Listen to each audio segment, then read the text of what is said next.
We are back here for episode 2 of Missing Emmanuel Haro.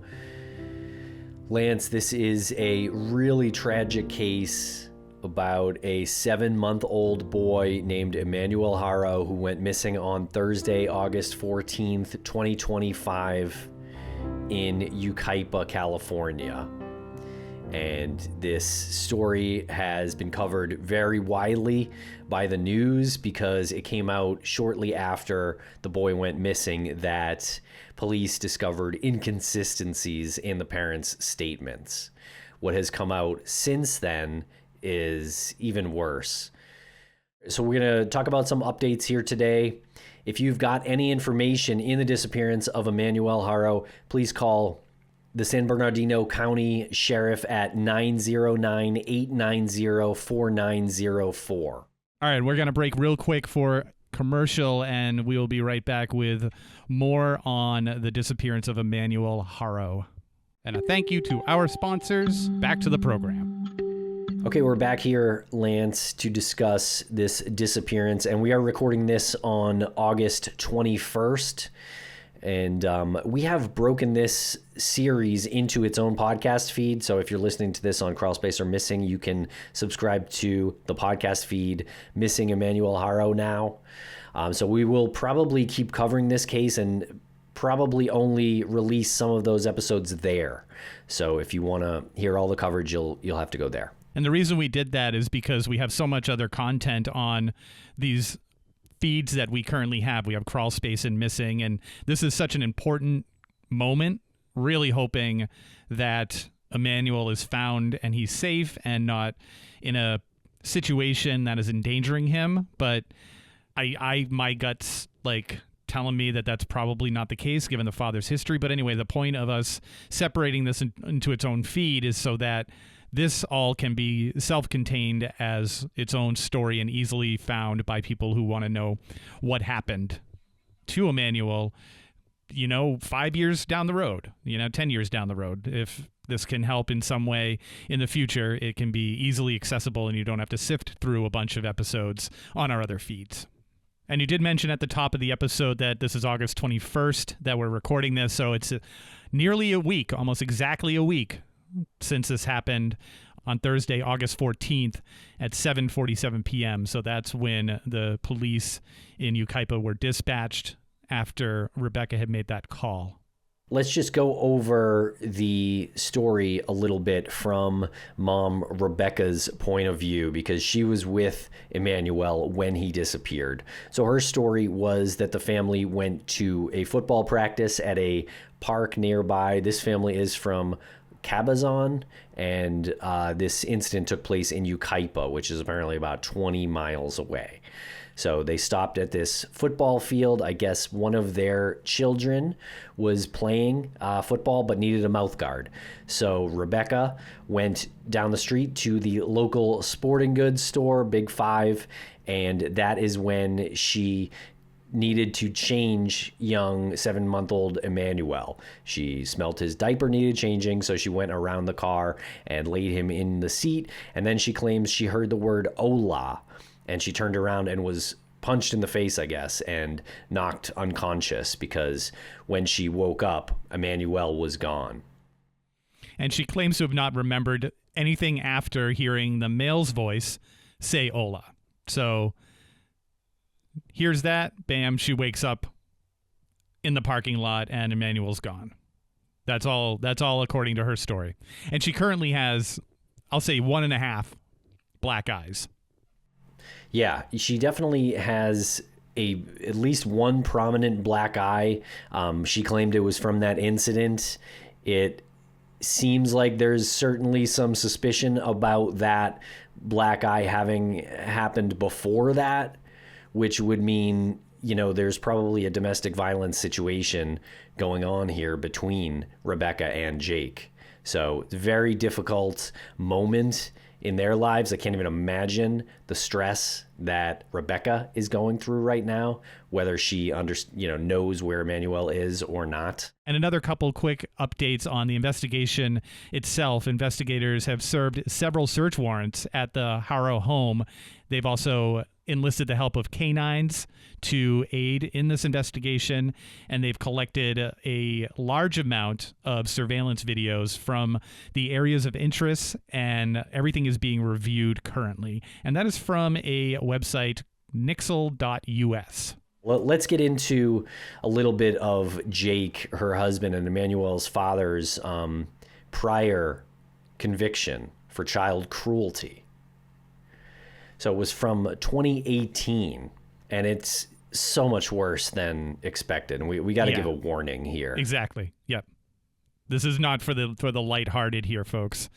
I mean, my stomach is like sick thinking about what this guy did. So just a warning off the top that this is going to be graphic, and it's going to involve an infant.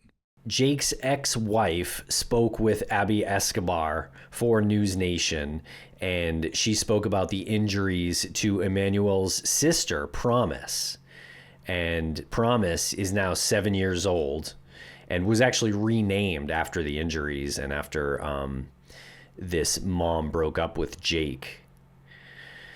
But these injuries were really bad. She can't walk. She can't talk. She's blind. It's just horrible. It's amazing that she survived that at 10 weeks old.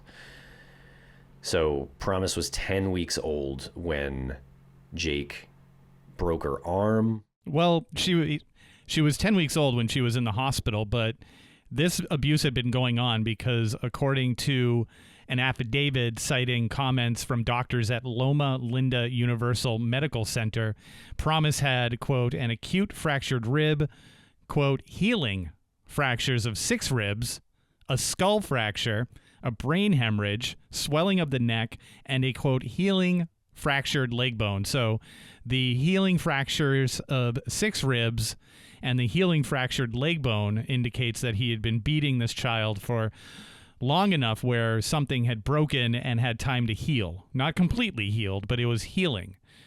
On top of a current fractured rib, a skull fracture, a brain hemorrhage, swelling of the neck. This guy is a monster. He pled guilty. I'm not trying to connect dots that aren't connected here. He pled guilty in 2018.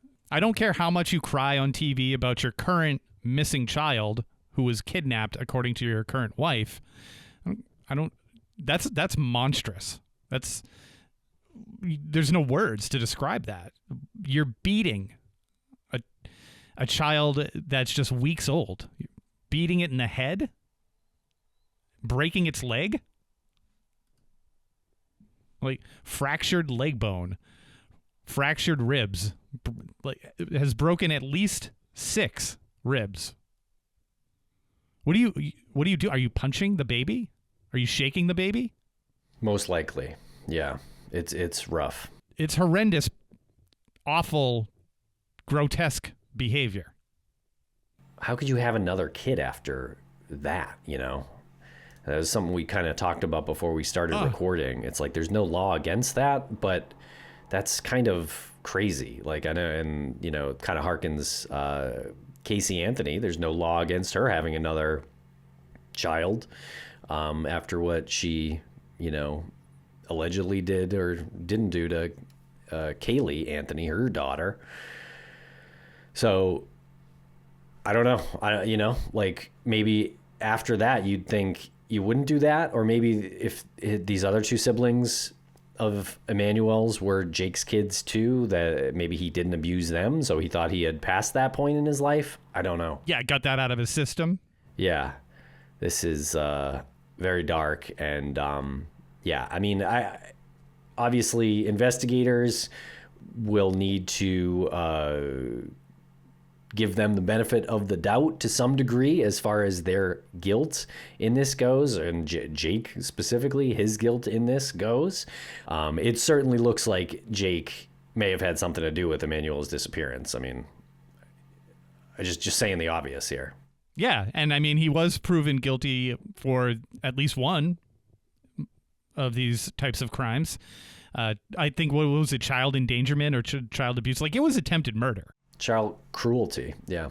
Yeah, it's child cruelty. It's attempted murder. There's really no gray area in my head when it comes to that, because I get losing your temper. I get child's crying and it's getting to you, but man, you gotta take a break. You have to breathe. You gotta stop and walk outside or something. Like you have to get control of yourself. And this guy could not get control of himself for whatever reason. And you brought up, like, how do you have another child at that? Like, after that, how do you have another child after that? You know, they have records of people who are sexual abusers. They have people who are on the sexual predator list, and you know, they know who they are in neighborhoods. You can go on websites and you can track them down and say, this, how many sexual predators are in my neighborhood? How is a convicted child abuser not on some list? And how are they just able to have children? I guess you can't control that, right? How do you control him impregnating a woman and her carrying the baby to term? Remember that movie Parenthood from a long time ago? Yeah. I think Keanu Reeves had a great line in it where he was like, you know, they can give somebody a license, you can take a test to get a license to, to gamble or something or smoke, but there's an age limit for anything. But I'm butchering the quote, but his point in that scene was to let any asshole be your dad. And there's no, like, that's the point. Like, there's no regulating this. You can use a woman's body as a vessel for a living thing, and then you beat the shit out of it. You almost kill it. What? I have no words that are appropriate for this. Yeah, I know. And defense attorney Vincent Hughes is representing Jake in this situation right now. He insisted in a statement to KESQ that his client was cooperating with the authorities. And we did read that his cell phone was seized. I believe Rebecca's was too. And the family car was seized just yesterday as we record this on August 21st. So they're looking for evidence. They're clearly looking at Jake and Rebecca. I hope Rebecca is able to speak privately with these investigators, because, you know, it wasn't lost on me the first time we did this, Lance, when in those interviews where Rebecca was speaking to the news, Jake was right next to her the whole time.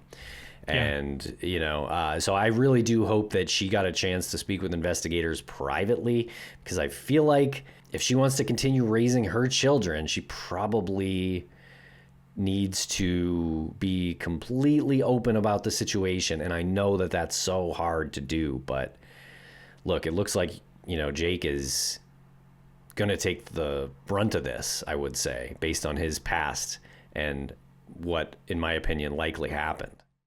Yeah. Yeah, they need to separate the two of them and cause that divide to happen so that one of them breaks. And I don't think he's going to break, because he has this lawyer who represented him the first time around in 2018. By the way, Vincent Hughes, like, stop. Like, I understand what you're doing. You're a defense attorney. I'm on the website right now, and I'm looking at all the good things that you've done for people when you've defended them from legit things that they needed to be defended for. But this is something your client previously pled guilty to. Yeah. And now round two, we're going to do this again. Drop this guy as a client and continue defending people who need proper defense from situations that they are not supposed to be in. Sorry, what else are we talking about here? Sorry, I just don't understand how this guy can do this and sleep at night. It boggles my mind. Yeah, just for the investigation, because, I hope that Rebecca had a chance to speak alone without being an earshot of Jake, because I do think that she might have a different story about what happened. I mean, as we said on part one, like, she does have a black eye. Like, that black eye happened somewhere. In my opinion, I don't really think it happened from someone attacking her in that Big Five parking lot. I don't. So who's that leave the black eye from, So that's where I'm thinking this is heading. So I think she needs to speak alone and come clean with all of that to clear herself if she wants to raise her children, continue raising her children. Yeah. Well, I think at this point it's too far gone. I don't think she's ever going to get full custody of her kids, right? It depends what the coercive control or domestic situation is, but it clearly seems like there is a domestic violence situation here, and to me. Yeah.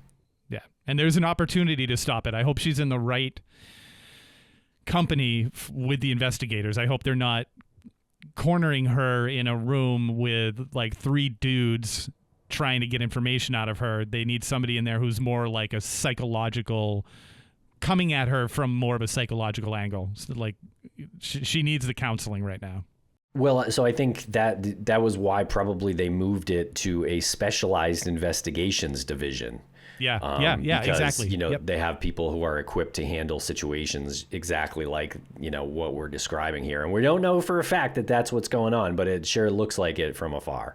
Yes. Yeah, good point. And also, Lance, really interesting here, and actually a little bit hopeful, there was a possible sighting of Emmanuel Haro on August 20th. So yesterday, on Wednesday, USA Today reported that there was a possible sighting of the infant in Kern County. And apparently Kern County is about 180 miles north of the area in Yucaipa where Emmanuel was, said to have gone missing. So interesting, I hope it's really him. I don't know. I mean, he's got brown hair, he's got brown eyes, he's got some distinctive qualities. Hopefully that really was him. And the distance away kind of makes sense too, given the time that's passed. So 180 miles away. Also really great that people are keeping their eyes out for him and reporting. And you know what? If it's not him, don't let that get people down.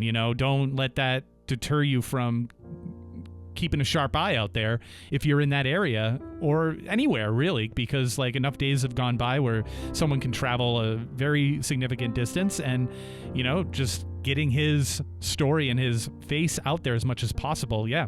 I think that's, regardless of whether or not it's him, I think it's a positive development in the story. Absolutely. Hope it is him, hope this situation ended with, I don't know, like maybe the story from Rebecca is true, or maybe they passed Emmanuel to someone that they know or something like that, So hope he's alive out there somewhere. That's all we can say here. But if you have any information, please contact the San Bernardino County Sheriff at 1-909-890-4904.